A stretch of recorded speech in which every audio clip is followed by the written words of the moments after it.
ಕಳಿಸ್ತಾರೆ ಅಷ್ಟೇ, ಇವರು ಓದೋದಿಲ್ಲ, ಮಣ್ಣು ಮುಕ್ಕೋದು ಇಲ್ಲ. ಸರಿ ಅದು ಬಿಡು. 5 2s ಎಷ್ಟು? 5 1s 5 5 2s 10. 5 1s ಹೇಳ್ಬೇಡ, ಹಂಗೆ ಸಡನ್ ಆಗಿ ಹೇಳ್ಬೇಕು ನೀನು, ಟೈಮ್ ತಗೋಬೇಕಾರೆ.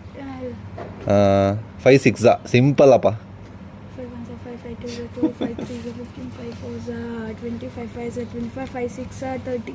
ಹಿಂಗೆ ಹೇಳ್ತಾರೇನೋ, ಏನ ಬಿಡು. ಓಕೆ, ಚೆನ್ನಾಗಿ ಓದು ಒಟ್ಟು. ಓದ್ತಾನೆ, ಈಗ ಓದ್ತೀವಿ. ಏನು ಹೇಳು? ಕಲಿ ಮೊಸರು ಎಲ್ಲ ಬೆಳಿಗ್ಗೆದು ನೆನೆದು ನಮ್ಮ ಅಮ್ಮ ಕೊಟ್ಟಿದ್ದು, ನಮ್ಮ ಅಪ್ಪ ಸಂಜೆ ಕೊಡ್ತಾರೆ ನಮ್ಮಪ್ಪ. ನೀನೇ ಸುಮ್ಮಬೇಕು, ನನಗೆ ಗೊತ್ತಿಲ್ಲ. ನಿಜ ಇಂಜಿನಿಯರಿಂಗ್ ಮಾತ್ರ ಹೋಗ್ಬೇಡ ಕಣ, ಆರಾಮಾಗಿ ಹೇಳ್ತೀನಿ ಕೇಳು. ಎಷ್ಟಾಯ್ತು ಅಗ್ರಿಕಲ್ಚರ್ ಐತಾ ನಿಮ್ಮದು ಲ್ಯಾಂಡ್? ಎಷ್ಟು ಎಕರೆ? ಅವೆಲ್ಲ ತಿಳ್ಕೊಬೇಕಣ ನೀನು, ಕೇಳಿದ್ರೆ ಹೇಳ್ಬೇಕು. ನಿಮ್ಮ ಅಪ್ಪಗೆ ಹೇಳು, ಹೊರಗಡೆ ಕರ್ಕೊಂಡು ಹೋಗಪ್ಪ, ಹೊರಗಡೆ ಜನರ ಜೊತೆಗೆ ಮಾತಾಡ್ಸು, ಬೆರೆಸು ಅಂತ. ಏನು ನೆಕ್ಸ್ಟ್ ಏನು ಮಾಡ್ಬೇಕು ಅನ್ಕೊಂಡಿದ್ಯಾ ದೊಡ್ಡನಾದ್ಮೇಲೆ? ದೊಡ್ಡನಾದ್ಮೇಲೆ ಏನಾಗ್ಬೇಕು ಅನ್ಕೊಂಡಿದ್ಯಾ?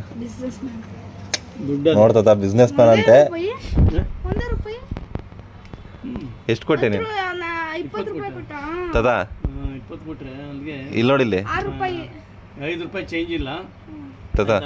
6 ರೂಪಾಯಿ ಹೋದ್ರೆ 4 ರೂಪಾಯಿ ಕೊಟ್ಟು ನನಗೆ. ತದಾ ಆಯ್ತಾ? ಇಲ್ಲಿ ನೋಡಿಲ್ಲಿ 4 ರೂಪಾಯಿ ತಂದು ಬಿಸ್ನೆಸ್ ಮಾಡ್ತಾನಂತೆ, ಲೆಕ್ಕ ಗೊತ್ತಿಲ್ಲ ಕರೆಕ್ಟಾಗಿ. ಮಾಡ್ತಾನೆ ಬಿಸ್ನೆಸ್. ಹಾಂ 4 ರೂಪಾಯಿ ಕೊಡು. ಯಾಕೆ ಅಂದರೆ ತಗೊಂಡಿ ಅಲ್ಲಿ ಮೊಸರು ಚೇಂಜ್ ಇಲ್ಲ. ತದಾ ತಗೊಳ್ರಿ ಬೇಗ. 6 ರೂಪಾಯಿ ನೀವು ನಂಗೆ ಕೊಡ್ಬೇಕು. ಹೇಳ್ದ ನೋಡಿ. ಅಲ್ಲ 4 ರೂಪಾಯಿ ಕೊಡ್ತೀನಿ ನಾನು, ನನಗೆ ಸರಿ ಇಲ್ಲಿ ಸರಿ. ಇಲ್ಲೆಷ್ಟು 20 ಕೊಟ್ಟಿದೆಯಲ್ಲ, 14 6 ರೂಪಾಯಿ ಇದೆ ನನ್ನ.